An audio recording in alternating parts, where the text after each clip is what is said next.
예, 화요일 묵상의 시간입니다. 욜로 인생 어떻게 살고자 하는가? 욜로 인생 어떻게 살고자 하는가? 자, 이런 제목으로 오늘 묵상 함께 나누겠습니다. 자, 어제 우리는 전도서가 솔로몬 왕 노년에 그가 이제 그의 일생을 통해 깨닫게 되는 것을 그의 후손이나 백성들에게 전하는 것이다라는 사실을 살폈습니다. 내용 자체가 허무한 인생을 얘기하는 것 같아서 정경이 되는 과정에 있어서도 이게 이제 문제가 되어 끝까지 이제 그 정경성에 대한 점검을 받았다고 했는데, 이 전도서 자체가 다윗 왕과 그러니까 그의 아들 솔로몬이라는 것을 솔로몬이 적고 있다라는 것으로 해서 다윗과 솔로몬의 이스라엘 역사의 핵심이라고 보는 이스라엘 입장에서는 이제 그거를 이제 정경으로 이제 받아들였을 가능성이 있다고 그랬죠. 자, 어쨌든 그렇다면 이제 계속해서 이제 우리가 이제 전도서 이제 기록 목적을 좀 살펴보면, 그러니까 비평적으로 보는 시각에서는 일관성이 없는 그냥 지혜의 글들을 이렇게 모은 거다, 그렇게 생각도 하는데, 시가서의 목적을 우리가 살폈죠. 우리가 살핀 것처럼 그 전도서의 내용은 일단 솔로몬 자신이 직접 인생을 통해 그 체험한 어떤 이 깨달음들을 일종의 이제 간증 형식으로 교훈하는 그런 내용이라고 볼 수 있습니다. 그러니까 이 전도서는 유대인들이 초막절에 읽는다고 그랬는데, 이 초막절은 레위기 23장 34절에서 하나님께서 그 백성들에게 일곱째 달 보름부터 7일 동안 하나님께 예비하는 날로 지키라고 하셨던 절기입니다. 그 목적이 이제 이스라엘 백성들이 한 해의 각종 곡물과 과일 등의 수확을 끝내고 그걸 이제 저장한 후에 출애굽 직후 이제 광야 생활을 기념하는 거죠. 이 광야에서 이끌으셨던 하나님을 기억하고, 또한 이 약속의 땅에 와서 풍성한 수확을 주신 하나님께 감사하는 그런 뜻으로 그것을 기억하는 그런 절기였습니다. 일종의 추수감사제라고 볼 수도 있겠죠. 그래서 이 절기를 초막절, 수장절, 장막절 이렇게 부르곤 했습니다. 이 절기 동안 이스라엘 사람들은 모두 집안이 아니라 바깥에 텐트, 그러니까 장막을 치고 그 안에서 불편한 생활을 했거든요. 저들이 하나님과 맺은 언약을 맺은 시내산을 떠나서 하나님이 약속하신 그 사명의 땅 가나안에 들어가기까지 40년의 그 광야 생활 속에서 저들을 지키고 보호하고 인도해서 그 약속의 땅에 결국 들어가게 할 수 있었던 분이 누구냐? 이제 그분 하나님을 기억하게 하기 위한 거였죠. 자, 그래서 하나님이 약속하셨던 땅 가나안에 들어와서 이제는 더 이상 노예 민족도 떠돌이도 아닌 자기 땅, 자기 집이 있는 곳에서 살아가면서 이제 하나님 부르신 그 사명대로 살았어야 되는데, 그러기보다 이제 점점 익숙해지면서 편리한 삶에 젖어들고, 그래서 하나님이 저들을 광야에서 어떻게 살려내서 그 약속의 땅으로 인도하셨는지를 자손 대대로 잊지 않도록, 그래서 이제 이런 절기들을 하나님이 명하시죠. 그날을 기억하면서 하나님의 그 의도, 하나님의 진심을 기억할 수 있도록. 특히 이제 일곱째 해, 그러니까 이제 빚을 면제해주는 그런 면제년, 그 해의 초막절에는 모든 백성들을 지금 하나님께서 다 모아라 그랬어요. 모아서 하나님이 주신 그 율법의 말씀들, 법도와 규례와 계명과 명령을 읽어줘라, 가르쳐라고 그랬는데, 누구에게 하라고 그랬냐면 그 땅에 존재하는 모든 그 이스라엘의 후손들, 심지어 함께 살고 있는 외국인들까지, 또 거기에 남녀 아이까지 다 이걸 알리게 하라고 그랬습니다. 그래서 이 언약 민족이 이 땅에 존재하며 살아가는 그 이유, 우리가 어떻게 이런 삶을 살아갈 수 있느냐라는 것을 기억할 수 있게 하셨던 거죠. 그래서 오늘날에도 유대인들은 종교력으로 볼 때 7월 15일이면 한 일주일간 그렇게 초막을 짓고 편리한 삶을 떠나 일부러 불편한 삶으로 들어가서 그곳에서 온 가족이 함께 생활하면서 하나님께서 저들을 어떻게 인도하셨는지를 잊지 않게 하고, 후손들에게 또한 자신들의 걸어왔던 삶을 되돌아보면서 오늘 이 순간 자신들이 어떻게 존재할 수 있었고 무엇을 위해 살아가야 되는지를 잊지 않을 수 있도록 이제 그렇게 이제 인도하셨던 겁니다. 그래서 우리는 마치 욥기서를 통해서는 하나님이 어떤 분이신가를 알게 될 수 있었던 것처럼, 이 초막절에 읽는 전도서를 통해서는 하나님이 우리를 왜 이 땅에 보내셨고 우리가 어떻게 어떤 기준과 가치를 따라 주어진 삶을 살아가야 되는지, 그렇지 않을 때는 어떤 결과가 오는지, 그래서 보냄받은 성도의 존재의 목적을 기억하고 되새길 수 있도록 바로 그런 날 이제 이 전도서를 읽었던 거죠. 자, 그러니까 저자는 글의 초두부터 이제 인생의 허무함과 헛됨을 이야기하는 것 같은데, 그렇게 말하는 이면에는 하나님이 우리를 왜 이 땅에 보내셨고, 그래서 우리가 우리의 인생을 살아갈 때 어떤 목적과 가치를 따라 살아가야 되는지를 그걸 말해 주고자 하는 거죠. 많은 사람들이 자기의 존재 이유를 알고 싶어 합니다. 그렇다면 이 전도서를 읽어야 되죠. 그러니까 성도의 존재의 목적을 잊지 않게 하려는 그런 목적 하에 이 말씀들이 적혀진 거라고 볼 수 있습니다. 그리고 우리에게 언약을 하신 하나님께서 사명자인 우리가 인간들이 살아가는 인생사 속에서 하나님은 어떻게 일하고 계시고 어떤 식으로 이 세상을 경영하시는지를 분명히 알게 하여서 우리가 걸어가는 이 보냄받은 이 땅에서 흔들리지 않고 유혹은 많고 우리가 영적으로는 우리가 볼 수 없는 육의 한계를 갖고 있지만 그러나 믿음의 눈을 가지고 살아갈 수 있도록 살아계신 하나님을 믿고 변함없는 하나님의 존재를 믿음으로 살아갈 수 있도록 그렇게 하는 거죠. 그래서 이 전도서를 통해 우리가 가지고 있는 어떤 신에 대한 개념, 내가 기대하고 바라는 어떤 신의 모습이 아니라 금송아지를 만들어가는 게 아니라 창조주 하나님이 어떤 분이시고 어떻게 일하시는지를 우리가 분명히 알 수 있고 우리 또한 그래서 이 창조주가 계획하시고 꿈꾸셨던 이 길에서 벗어날 때 어떤 삶이 될 수밖에 없느냐라는 걸 분명히 알 수 있는 거죠. 어쨌든 솔로몬이 이 전도서를 집필하고 이렇게 적고자 했던 동기와 배경은 전적으로 그 저자인 이 솔로몬 인생의 그 역경을 통해 그러니까 이 노년에 적었다고 하니까 아마 그 인생을 걸어왔던 그 모든 길과 그 경험과 관련됐다고 볼 수 있습니다. 그래서 그의 인생에서 하나님께서 그 아버지 다윗을 이어서 이 하나님의 나라를 이어갈 그 사명을 맡길 때 그는 참 제법 그 초창기에는 하나님 말씀대로 가는 것 같아 보였죠. 근데 결국에는 점점 불순종하다가 결국에는 이제 밑바닥에 굴러 떨어지는 그런 삶을 살게 되는데 그렇게 살아왔던 자기 인생 전체를 통해 이제 깨닫게 된 것. 그래서 그가 하나님이 말씀해 주시고 사명과 계명으로 주신 그 기준에서 멀어져 마음대로 살아왔던 그 인생 전체를 이제 되돌아보며 깨닫게 된 그 교훈이 이 말씀 안에 있는 겁니다. 그래서 하나님께서는 신의 산 언약을 통해 우리가 축복된 삶을 살아가는 길을 알려주셨는데 유대인들은 모세 오경 안에는 중복된 부분들이 있을 수 있지만 그 내용을 보니까 613개의 명령이 있더라는 거예요. 그래서 그중에 하라라고 하는 명령이 248개 그리고 하지 말라라고 하는 이 명령이 365개가 있더라는 거죠. 그러니까 사람들이 근데 이 하지 말라는 게 365개면 거의 뭐 매일 하나씩 361년이 365일이니까 그 정도로 많다는 건데 사람들은 어때요? 자기가 직접 경험해보고 체험해보지도 못했는데 이거 하지 마라. 이런 식으로 제재를 당하면 어떻습니까? 하지 않는 것이 아니라 오히려 그 이유를 알고 싶어하고 자꾸 궁금해하는 경향이 있죠.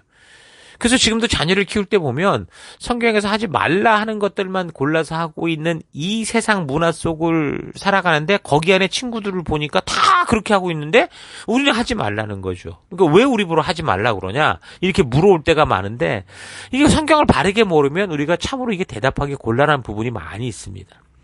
답하기 어려워서가 아니라 사실은 이것은 분명히 인생을 좀 살아봐야만 알 수 있는 그런 진리인데 이제 그 인생을 막 시작해가지고 아무런 경험도 없고 배워가는 미래의 끝을 모르는 안목이 없는 그런 아이들에게는 사실 답을 말해줘도 잘 이해하지 못하거든요.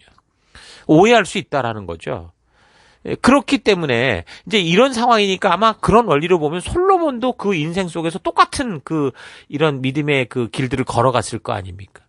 그도 왜 이걸 하지 말라고 그랬을까? 이런 고민이 있었을 거라는 거죠. 근데 그는 이제 왕이 됐고 모든 조건과 권세가 있었고 또 나름대로 머리가 아주 굉장히 잘 돌아가는 지혜가 있었기 때문에 자신의 느낌을 따라 그냥 자기 마음대로 살아보는 그러니까 하나님이 말씀하신 선을 넘어서는 그런 시도들을 이제 아마 이 솔로몬이 했던 거죠. 그래서 이제 삶의 여러 분야에서 하나님의 뜻을 벗어나는 그런 일들을 자꾸 이제 하게 되는데 대표적으로 이제 이 본능적 욕심대로 이 절제 없이 행하는 그런 삶에 빠져들어서 아내를 1000명이나 둘 정도로 결국 자기의 생각과 느낌이 원하는 대로 모든 삶에서 하나님이 미리 말씀해 주신 이 말씀의 기준이 아닌 세상의 유행과 감각과 느낌을 따라가게 됩니다. 지난번 아가서 때 이 이야기를 한 것처럼 나름대로 통혼 정책을 썼다고 그랬잖아요. 그러면서 자기 자신은 뭐 국가와 결혼했어. 이래가면서 국가와 민족을 위해 자신을 희생하는 것이라고 생각하며 그렇게 많은 이방 여자를 얻었을 수도 있을 겁니다. 그러나 어떤 이유와 합당한 변명이 있다고 해도요. 창조주 하나님이 주신 그 법도와 규례의 선을 넘어서면 결국 파멸과 절망의 길에 빠지게 된다는 거죠. 그것이 인생을 살면서든 뭐 죽어서든 결국 생명과 축복이 아닌 죽음과 저주의 길을 만나게 돼 있어요. 하나님이 창조하신 예를 들면 이런 뭐 중력의 법칙 이거를 뭐 거슬러서 내가 좀 실험을 해보겠다 해서 빌딩에서 뛰어내리면 어떻게 됩니까? 죽는 거예요. 그게 의도했든 안 했든 뭐 그걸 알고 했든 모르고 했든 자 그런 인생이 솔로몬의 인생이었다라는 거죠. 그렇게 이제 막 하나님이 하지 말라 했던 그 이유를 말씀 안에서 깨달아가고 그렇게 알아가기보다는 그가 그냥 저질러 버리는 그런 삶을 살고 이제 평생을 그렇게 살고 하나님이 왜 그렇게 하지 말라 하셨냐라는 그 진실을 이제 알게 되는 거죠. 그래서 가끔 어떤 성도들 중에 자기는 무슨 잘못된 일을 하려고 하면 금방 다 걸려서 들통난다고 막 투덜거리는 사람이 있어요. 여러분 근데 그거는요 굉장히 좋은 거예요. 그렇게 잘못된 일을 하려고 하다가 빨리 걸리는 게 축복이죠. 솔로몬처럼 그 평생 동안 그 죄악된 길을 가는데도 괜찮다, 축복받았다 이래가면서 그렇게 걷다가 인생 끝장날 때쯤 돼가지고 이게 잘못됐다라는 걸 안다면 그건 참 불행이고 저주인 거죠. 어쨌든 솔로몬이 그런 죄악된 인생을 고집스럽게 살고 나서 결국에는 그렇게 살아오는 인생 끝에 서서 하나님께서 왜 이런 것을 하지 말라라고 하셨는지를 깨닫게 되고 그래서 그런 자신이 경험한 것을 토대로 그 후손들에게는 하나님을 경외하고 그분의 말씀대로 살아가는 것이 참 복된 길이다라는 사실을 알게 하기 위해 적은 것이 이제 전도서다라고 보는 겁니다. 쓰디 쓴 인생의 고백 후회하지만 돌이킬 수 없는 그 인생의 끝자락에서 참된 인생의 진리를 말해주는 것이 이제 전도서예요. 그래서 솔로몬은 통일 이스라엘 왕국의 이제 3대 왕이었고 솔로몬의 어머니가 밧세바라고 그랬죠. 아버지 다윗에게 왕비가 여럿 있었기 때문에 솔로몬의 성장 그 배경은 아마도 어머니들까지 가세했던 치열한 왕과의 그 권력 암투 속에서 아마 성장했다고 볼 수 있어요. 나중에 뭐 손위 이복 형제였던 아도니아가 핫깃의 아들이라고 그랬는데 이 사람이 막 스스로 이제 왕이 되겠다 막 이렇게 막 결정을 해서 그 어머니 밧세바와 나단 선지자의 도움으로 극적으로 이제 어쨌든 솔로몬이 왕위에 오르게 됐었죠. 그렇게 이제 왕이 된 후에 솔로몬은 다윗이 원래 짓고자 했던 그 여호와의 성전 예루살렘을 건립하는 일을 합니다.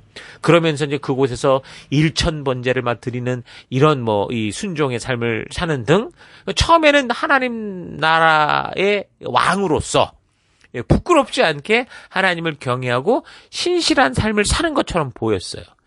그래서 그런 인생 통치 초기에 하나님이 주셨던 그 지혜와 여러 가지를 통해서 그가 아마도 잠언서를 적었을 거라고 우리는 보고 있거든요. 자, 그런데요. 성경을 좀 자세히 살펴보면 사실 솔로몬은 통치 초기부터 그 주변 강대국가의 그 어떤 그 이 통원 정책을 통해서 자기가 맡은 나라를 좀 안전하게 지키려는 식의 태도를 보였습니다. 그러니까 하나님을 의지하지 않았다라는 거죠. 하나님의 약속이 있음에도 자기 지식과 자기 지혜와 자기의 이제 어떤 그 생각을 따라 갔던 겁니다. 그래서 그 근거가 어디에 나오냐면 예루살렘 성전을 짓는 과정에서부터. 그러니까 이집트 공주하고 결혼을 했다. 그리고 이제 다윗성이 데리고 왔다. 이런 얘기가 열왕기상 3장에 보면 그렇게 나오고 있습니다. 그때는 이제 한참 하나님의 축복도 받고 예루살렘 성전도 막 짓고 막 승승장구할 때 솔로몬이 그러니까 여기 열왕기상 3장에는 솔로몬이 꿈에 나타난 하나님께 막 지혜로운 마음을 달라고 해서 주의 백성을 바르게 재판하고 선악을 분별할 수 있는 이런 겸손한 간구를 통해서 하나님께서 하나님 주신 사명을 잘 감당하고자 하는 그 솔로몬의 이 마음을 보고 되게 기뻐하셨거든요. 근데 이런 일들이 있었는데도 그때 어떤 일을 했냐? 그 이집트 공주와 결혼을 했다. 이게 이제 한 구절에 잠깐 지나가기 때문에 이게 무슨 죄가 될 수 있느냐? 이게 무슨 죄일까? 그렇게 생각할 수 있는데 우리가 성경을 읽으면서 만나고 이제 만나게 되는 이런 사건들에 대한 옳고 그름의 여부는 어디서 기준을 가지고 찾을 수 있냐면 그 시내산 약속이에요. 시내산 명령, 레위기, 신명기를 잘 읽어보면 그들이 이제 역사 속에 행하는 이런 행동들이 온전한 건지 잘못된 건지를 분별할 수 있게 됩니다. 신명기 7장 3절을 근거로 보면 하나님께서는 분명히 이방인들과 결혼하지 말라고 그랬어요. 너희 딸을 그들에게 주지 말라고 그랬어요. 왜 그랬냐면 그들의 꿰매 빠져서 너희 아들들이 주를 떠나서 결국 우상 숭배로 간다. 그러면 너희가 또 하나님의 진노를 받고 진멸될 수 있다. 이런 얘기를 분명히 해주셨거든요. 자, 이런 말씀이 분명한 하나님의 명령과 약속 가운데 있는데, 근데 솔로몬은 어떤 거예요? 처음부터 이제 그 이방 여자를, 이집트 공주를 데리고 왔고, 그것도 그렇게 한 번의 실수로 끝난 게 아니에요. 우리가 아는 것처럼 1000명의 여자를 얻었다라는 거죠. 모두가 외국인은 아니었을 수 있지만 어쨌든 분명한 통혼 정책에 근거해서 많은 이방 여자들을 아내로 맞아들임으로 말미암아 하나님 말씀에 불순종하는 삶을 계속 반복적으로 고집스럽게 행했다라는 건 확실한 사실입니다. 아버지 다윗은 그 죽음을 넘나드는 인생의 역경 속에서도 하나님의 말씀대로 순종하며 살아내서 결국 그 은혜로 주변국을 다 평정했죠. 그리고 거룩한 열방의 제사장 나라로서 그 역할을 감당할 수 있는 그런 위치로 나라를 세워놓았는데, 그런 일생의 헌신을 통해 세운 하나님의 나라를 이 솔로몬이 아버지의 모습을 보고 나도 잘 지켜보겠다 하면서 택한 게 하나님의 방법, 하나님의 뜻이 아니라 자기의 지혜와 세상의 이 잔머리 굴리는 그런 세속을 따라갔던 거죠. 그러니까 솔로몬은 그 통혼 정책적인 삶을 시작으로 해서 점차 결국에는 하나님을 온전히 경외하는 삶에서 벗어나기 시작했고, 결국은 자기 자신을 내세우고 쾌락을 추구하는 그런 세속의 삶, 자기 욕심대로 사는 삶으로 빠져들어가면서 사람을 의지하고 자신의 머리 믿고 하나님이 아니라 강한 나라와 연합을 해서 자신의 나라를 지키려고 하는 그런 이제 고집스럽고 죄된 삶으로 빠져들어갑니다. 그래서 애굽과 이집트와 같은 이 주변 열강의 군사적 위협으로부터 결국 어떻게 됐어요? 국가를 좀 안정적으로 지키기 위한 그런 결과를 맞이하긴 했죠. 그 외국 공주들 다 데려다가 막 완전히 그냥 어떤 가족으로 만들어 버렸으니까. 어쨌든 그래서 분명히 외부로부터 군사적 침략 위험은 당장 사라졌는지 모르지만 대신 하나님이 말씀을 통해 경고하면서 알려주셨던 그 공주들이 결국에는 가지고 들어온 그 이방 우상들로 말미암아 솔로몬이 점점 하나님의 뜻을 따라가는 게 아니라 자기의 욕심과 욕정과 정욕을 따라가면서 여호와의 신앙이 무너지고 말았죠. 이렇게 대단했던 사람 솔로몬도 이렇게 무너질 수 있기 때문에 하나님께서는 그 시내산 언약에서 분명하게 이방인들과의 결혼을 금지하셨던 겁니다. 이방이라는 게 혈통적인 게 아니라고 했어요. 하나님을 경외하며 하나님의 말씀을 삶의 가치로 삼고 살아가느냐 아니냐, 그게 이제 이방인이냐 아니냐를 구분하는 거라고 그랬는데, 이 포로 귀환 후에도 이스라엘 백성들이 그 하나님의 은혜로 말미암아 복귀하고 그리고 예루살렘 성전 짓고 그랬는데도 결국에는 방향을 잃고 가는 그런 삶이 됐던 거를 알 수 있었던 그 대표적인 사건이 바로 이방과의 결혼 사건이에요. 그래서 뭐 에스라나 느헤미야 같은 사람이 그걸 분명히 지적하죠. 느헤미야 같은 경우 느헤미야 13장 26절을 보면 이스라엘 왕 솔로몬이 죄를 지은 것도 바로 이방 여자와 결혼한 일이다, 이렇게 얘기를 해요. 그는 정말 놀라운 사랑을 받았는데 그가 결국 죄 짓고 쓰러질 수밖에 없었던 것은 이방 아내들 때문이었다, 이렇게 얘기를 하거든요. 자, 그러니까 전도서는 그래서 이제 이렇게 딱 한 번만, 아주 조금만, 5분만 더 하는 식으로 자꾸 죄의 유혹을 떨쳐버리지 못하고 하나님 주신 존재의 이유를 따라 살지 않는 현재의 이 편안한 삶이 결국은 뭘 만드느냐. 결과적으로는 되돌이킬 수 없는 후회로 가득한 참담한 결과. 결국 지옥을 만나게 된다라는 걸 알게 하기 위해 적혀진 거다라고 볼 수 있는 겁니다. 자, 그래서 오늘 하루 나의 삶에서 하나님의 분명한 뜻이 있음에도 불구하고 자꾸 상황과 환경을 탓하면서 솔로몬처럼 조금씩 세상과 어울려 사는 삶은 있지는 않은가 좀 차분히 되돌아봤으면 좋겠습니다.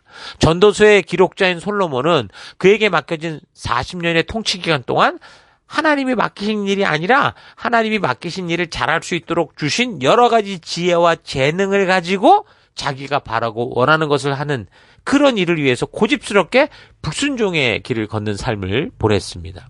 그리고 이제 더 이상 그가 어떤 능력도 힘도 발휘할 수 없는 그런 늙은 때가 됐을 때 비로소 하나님이 왜 우리에게 하나님 나라 백성으로 살아가는 삶의 기준을 이렇게 분명하게 정해 주셨는지를 알게 되면서 자기가 걸었던 헛된 이 시간 낭비하던 잘못된 길로 이제 다른 사람이 절대 가지 않도록 창조주 하나님이 인도하여 주시는 말씀의 길을 갈 수 있도록 그렇게 정말 피토하는 간증을 한 게 이제 전도서라고 볼 수 있는 거죠. 결국은 후회하고 돌이킬 수 없는 절망을 만나는 자신의 느낌과 생각을 따라가고 세상 유행을 따라가는 이런 삶을 살길 원하십니까?